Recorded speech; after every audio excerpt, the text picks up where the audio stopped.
हे बघा, बोरनहाण संपल्यानंतर हे असले मजा मजा चालू असते घरामध्ये. बोरनहाणसाठी भरपूर प्रमाणामध्ये साईंचं असं असतं की कुरमुरे, आम्ही कुरमुरेच म्हणतो, त्याला चिरमुरे देखील म्हणतात, पण नाशिकमध्ये मात्र कुरमुरेच म्हणतात. आणि मी नाशिकची तर माझी नाशिकची भाषा.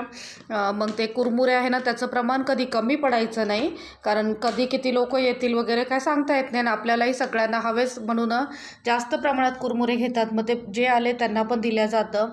आणि प्रत्येक मुलाच्या हातून मग पिल्लू परीच्या डोक्यावर टाकणं म्हणजे जास्त प्रमाणात लागतं. तरी यंदा जास्त काही अशी गर्दी वगैरे केली नव्हती आम्ही, आणि जे आले त्यांना आम्ही कॅमेरात कॅच करू शकलो नाही इतकं. आणि हे जे कुरमुरे आहे ना उरलेले, आता बघू शकता जास्त छान भेळ बनवली आहे. कारण जे काही उरतात ना बोरनहाणचं, ते प्रसाद असतं, ते वेस्ट करायचं नसतं, प्रसादासमान ते. मग त्यासाठी ना अशा युक्त्या वगैरे लढवून बघू शकतात. वाटाणे वगैरे टाकलेले आहे, ते बोरनहाणसाठीच घेतलेले होते. आणि असं छान सगळं टाकून मस्तपैकी भेळ बनवली आहे.